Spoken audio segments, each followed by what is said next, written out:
look in the weather data model now, we've added some enums for the weather model error, and we added a number of errors here.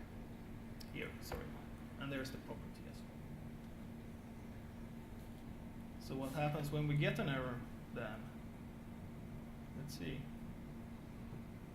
Here you go. In this function before, we only had the 200, everything is fine. And then we added a 404 for the case when we asked for an index out of bounds, which is kind of an error that we've already taken care of. But now we have more error codes. So if we get the 503, for example, we set the error code, and then we rake. So let's go and see what this function does, set error code, if we use several busy.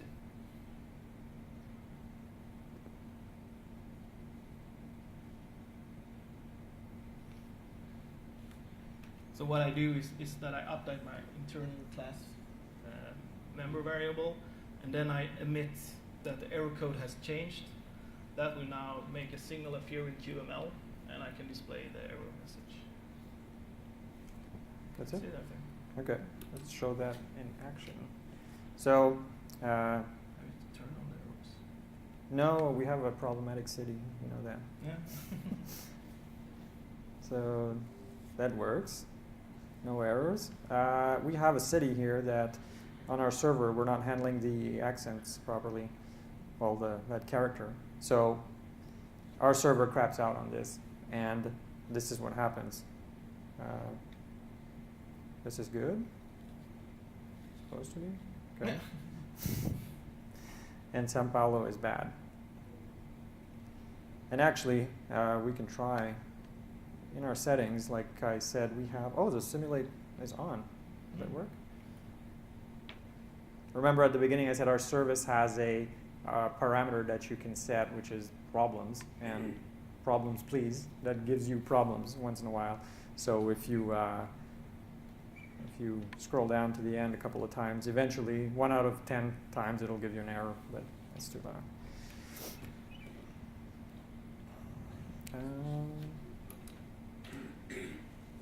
All right, so that takes pretty much care of the standard stuff that you need to worry about. However, there are these edge cases that we want to handle. What if there's no data for a city, in which case you would get an empty JSON array from your server, and you want to handle that somehow in your UI, or else you're just going to get an empty list with a black screen.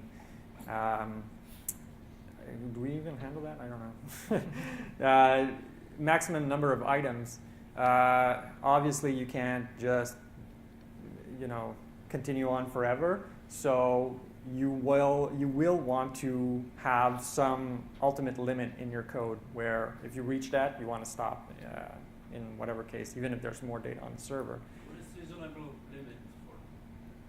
What is reasonable limit for So such list? So the question is, what's the reasonable limit for such list? I have no idea. I've seen 10,000 items and it was fine. Okay. Yeah. But the UI will put some requirements. I mean, 10,000 items is really. But actually, it just keeps then 20 or 40 cached, right? Yeah, right. But then Still, the model might contain. The model is still So occupying memory, right? Then you would have to do some tricks to have that memory override. That's right. Have some ghost items or something.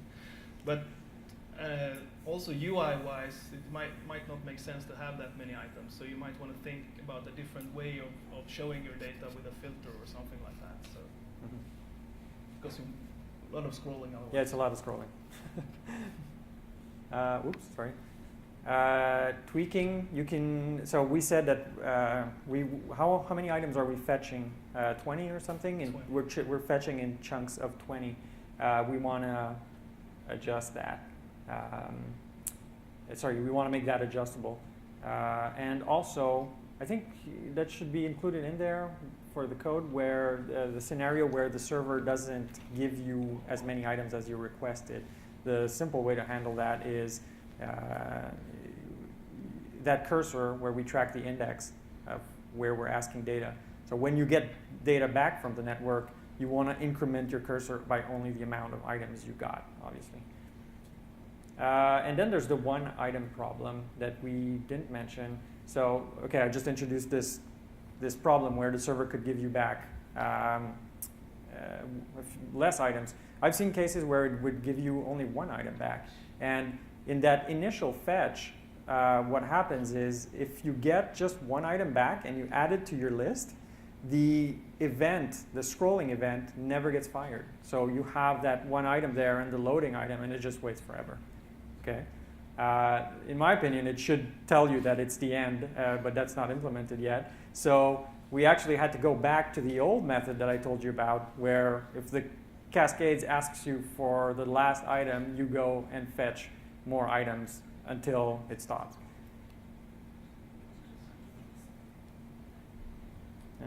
Demo.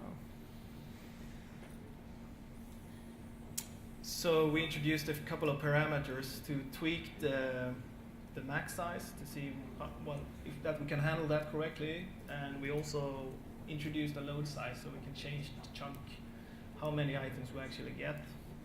And then there is this hack threshold. This is the problem that Dan just mentioned, that how many items should we actually wait for and do this trick until we can rely on the event that we need.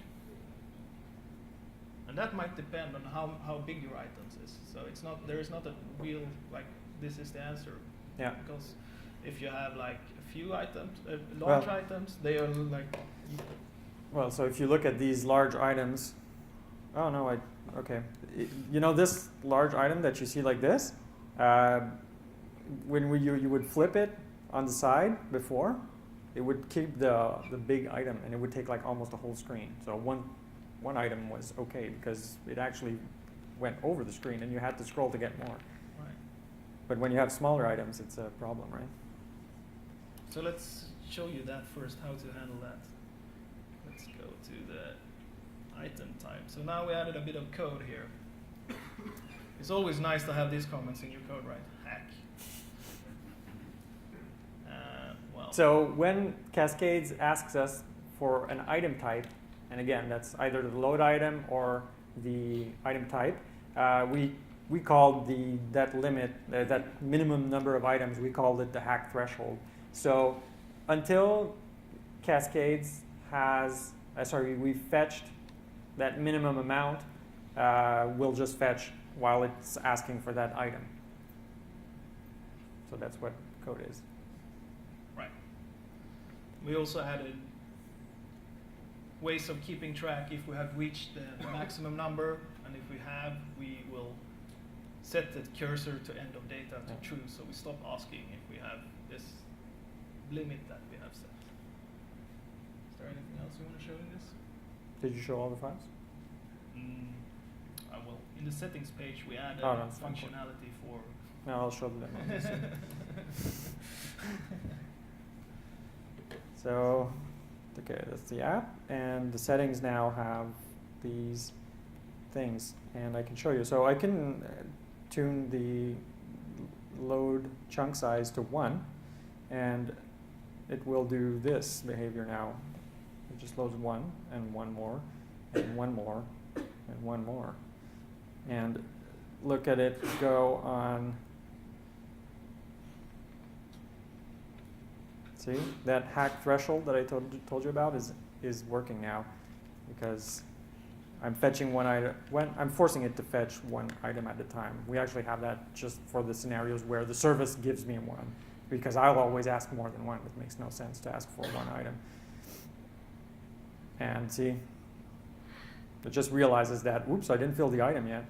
But that, again, like Per said, that really depends on the size of your items. Because if you have very short items, you might need to fill 10 at least to go over bounds. Our items are huge, so it doesn't, just 2 is enough.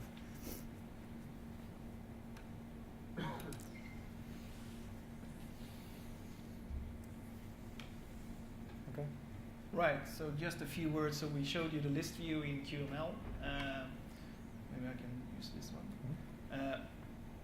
Sometimes you want to do implement the list in C++ instead. And this is just a little bit to tell you the background. So you have the same way of looking at it.